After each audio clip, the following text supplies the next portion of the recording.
Hey mga brods, alam ko, isa rin sa mga hinihintay nyo talaga yung Jethroy Rosario to SMB at ilang beses na rin natin itong nabalita mga kabrods pero hanggang ngayon wala pa rin nangyayari dahil ito nga Blackwater Bossing naghihintay ito ng best offer nila dito sa SMB at may isa rin kasing nanggugulo at nangliligaw kay Jethroy Rosario ay ang Barangay Ginebra San Miguel at ang TNT Tropang Giga. So di malaman ng Blackwater kung kanino nila ibibigay ito pong si Jethroy. At yun nga, sabi rin nila, padamihan na lang at palakihan na lang ng bigay under the table ito para ma-release nila sa trade ito pong si Jethroy.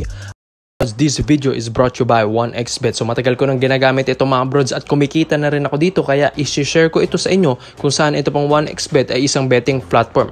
Pwede kang tumaya dito ng mga paborito mong kuponan, mapa PBA, NBA at kahit anong sports mga brods. So kaya nga para makukuha mo yan, gamitin ang promo code na 1x overrated. Get up to 5,000 deposit bonus mga kabrods. And yung link ay nandyan sa pin comment section sa ibaba. At yun nga ang SMB, handa silang ibigay ang lahat at handa silang magdagdag ng pera under the table. Makuha lang ito pong 6'7 forward or shooting guard na ito. Dahil alam natin na iba rin talaga ang isang Jethroy Rosario ang kalidad ng Jethroy. At dito rin kasi sa SMB may bali-balita rin na gusto nilang pakawalan ito pong si Vic Manuel and Terence Romeo. So balak nilang i-trade itong si Terence and Manuel dito sa Blackwater Bossing mga brods, makakuha lang si Jethroy. So siguro nga sabi nila magiging fair na rin kung ganito. Syempre scorer si Romeo, tapos magaling din na forward at bato-bato ito pong si Vic Manuel Brusco mga brods. Kaya ito pong si Jethroy Rosario ay pwede na nilang makuha kung ganito yung mga offer ng SMB. Ang kaso nga lang parang hindi kasi ito yung gustong offer ng SMB dahil ayaw nilang pakawalan si TR7. Pero syempre mga brods, alam ko kayang-kaya rin namang ibigay ito ng SMB basta pag-usapan nila ng maigi dahil iba rin naman yung benepisyo kapag meron kang Jethroy Rosario sa iyong koponan. At yun nga, dapat din bilis-bilisan rin ng SMB dahil itong Ginebra at TNT, alam ko isa rin ito sa mga magagandang offer sa Blackwater Bossing, lalong-lalo na yung TNT Tropang Giga mga brods. Dito galing si Jethroy at yun nga, isa pa dito, ito pong TNT ay syempre farm team nila ang Blackwater Bossing. Halos lahat ng mga superstars or mga stars na nasa lineup ng TNT ay nanggagaling sa Blackwater Bossing, kaya hindi dapat pasisigurado ang SMB dito kung talagang pwede na nilang makuha si Jethroy dahil may nakaabang na 2 kuponan. Sa Ginebra naman, alam ko marami kasing move ang Ginebra ngayon, pero knowing na nakuha na nila si Stephen Holt and Isaac Go sa Terra Firma Jeep, siguro ibibigay at ipapaubayan na nila itong si Troy sa SMB. Pero hindi rin naman magpapasiguro ito pong SMB dahil kailangan din ng Ginebra ng mga ganitong forward para may backup din si Jamie Malonzo if ever man nagkaroon ulit ito ng mga iniinda. Kaya ang SMB kailangan na rin should make a move na mga kabrods kung makukuha talaga nila ito pong si Jethroy Rosario. Siguro ngayon sinabi ko na offer, trade offer siguro medyo decente na yon yung Romeo and Vic Manuel dito sa Blackwater Bossing in exchange of Jethroy Rosario mga kabrods. Hindi rin naman ganun ka bata-bata na si Jethroy at yun nga, given din na prime years ito ni Troy Rosario kaya medyo malaki-laki yung offer dapat dito. Pero mga brods, sa tingin nyo ba kung hindi kailangan bitawan ng SMB si TR7, sino ang pwede pang maging trade package kasama ni Vic Manuel para matrade at makuha nila si Jethroy Rosario? Kaya komento mo ng opinion mo dyan mga brods, isa natin yan. So dito naman po tayo sa kabilang balita naman natin mga brods. Ito nga pong si Matt Ganuelas-Rosser.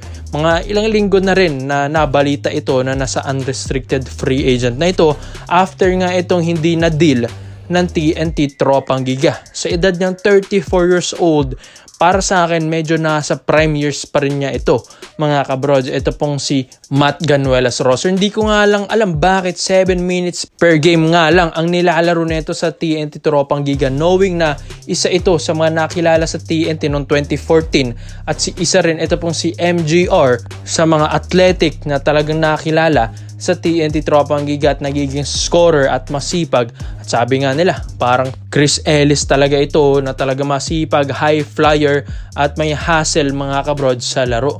Pero yun nga, biglang bumaba yung laro ni MGR pagkatapos ngang nabangko ito ng TNT Tropang Giga. Kaya mga kabrods, ang dami rin kuponan na pwedeng puntahan ni MGR ngayon dahil knowing na UFA ito at hindi na kailangang makipag-trade pa ng ibang kuponan, makuha lang si MGR. So sign and play na lang, ito pong gagawin ng ibang kuponan. Pero ang Ginebra mga brods, napapaisip din sila kung talagang pwede nalang kunin ito pong si MGR. And yun nga, alam natin, mauubos na rin sigurong lineup ng Ginebra.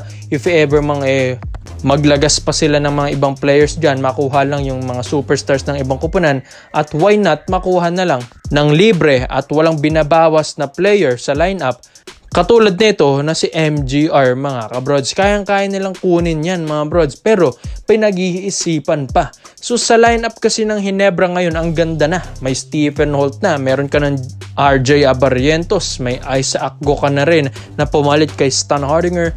Tapos bali-balitang babalik na rin si Jamie Malonzo at medyo nagiging healthy na rin si Scotty Thompson. Kaya nga mga brods, babasihan mo sa lineup ng Ginebra, parang nasa kanila na rin ang lahat. Pero ito po kasing si MGR, hindi man siya scorer pero great defender ito mga kabrods. Kaya nga 'di ba, nakakatulong ito sa mga kupunan na napuntahan niya dahil magandang defender itong si MGR mga kabrods. Maski import, nahihirapan sa kanya dahil sa height niyang 6'4" mga kabrods, talagang maraming mapapahirapan ito. Tapos mabilis-bilis pa ito pong si MGR mga kabrods at high flyer pa, which is yan ang pwedeng kunin ni Coach Tim Cone at nakikita nga niya kay MGR si Chris Ellis. Kaya kukunin din itong si MGR mga brods kung talagang itong sa training camp na kapag naimbitahan siya doon sa camp ng Ginebra ay kailangan mapatunayan niya na deserving siya sa spot or sa lineups or slot